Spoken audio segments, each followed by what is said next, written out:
Robert Hardman said when the Queen was due to meet Queen Margrethe of Denmark in 1974, she was warned not to mention Denmark's reputation as the porn capital of Europe because of how sensitive Danes felt about it.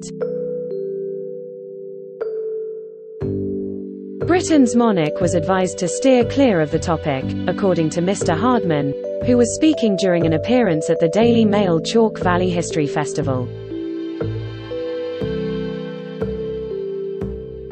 Mr Hardman told festival-goers, "Whenever the Queen's meeting any world leader, there's always two files she studies very closely.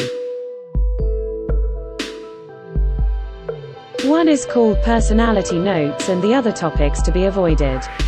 They don't hold back, either." On the possibility of Denmark's adult entertainment industry coming up in royal talks, he added, "I think two queens are fairly unlikely to stray into that territory." This week the Queen made her first public appearance since nationwide celebrations for her Platinum Jubilee 3 weeks ago. The monarch travelled to Scotland for the annual Royal Week of events. Holding a walking stick, the 96-year-old sovereign smiled as she took part in the ceremony of the keys at the Palace of Holyrood House, her official residence in Edinburgh. While the Queen continues to perform official engagements, often remotely, she now infrequently carries out duties in public because of what Buckingham Palace describes as episodic mobility issues. However, she was due to attend an Armed Forces Act of Loyalty parade at the palace today, June 28, although some engagements during this week will be covered by other members of the royal family. During her reign, the Queen has visited 117 countries.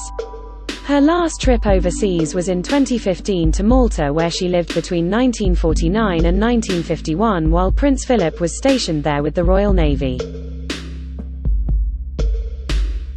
The Queen's reign also began while she was away from home in Kenya, where she learned that her father King George VI had died.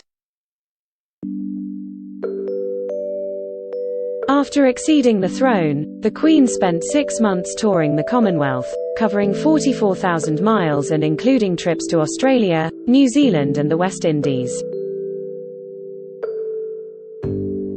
In 1961, the Queen and Duke of Edinburgh travelled to India for the first trip by a reigning British monarch since the country gained its independence in 1947. To mark her Silver Jubilee in 1977, the monarch and Prince Philip travelled more than 56,000 miles, taking in 14 Commonwealth countries, including Fiji, Tonga and Western Samoa. In her first trip, the Queen went to Russia in 1994, where she was hosted by former President Boris Yeltsin. The royal couple visited Moscow and St. Petersburg during the historic trip. A few months later, the Queen and Duke of Edinburgh travelled to South Africa on board the Royal Yacht Britannia in a gesture of support for the country's new government under the leadership of former President Nelson Mandela. To mark her Golden Jubilee, the monarch visited Jamaica, New Zealand, Australia and Canada in 2002, though this was overshadowed by the death of the Queen's sister Princess Margaret during the same month the trip began. However, with mobility issues preventing the Queen from travelling too far during her Platinum Jubilee, senior members of the royal family stepped up to take her place. The Duke and Duchess of Cambridge visited Belize, Jamaica and the Bahamas, although the trip was marred by protests against Britain's colonial past and calls for slavery reparations.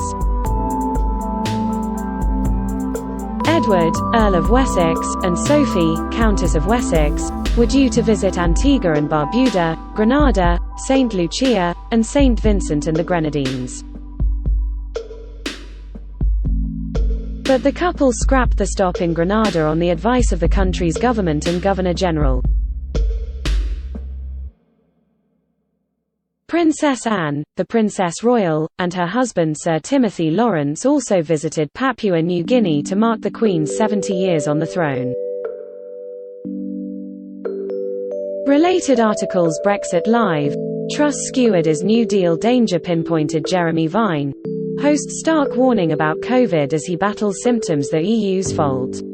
Sunak rails against Brussels. Brexit meddling Sturgeon risks fury as SNP almost certain to have changed laws. Police seize Brexit man speaker under new protests law.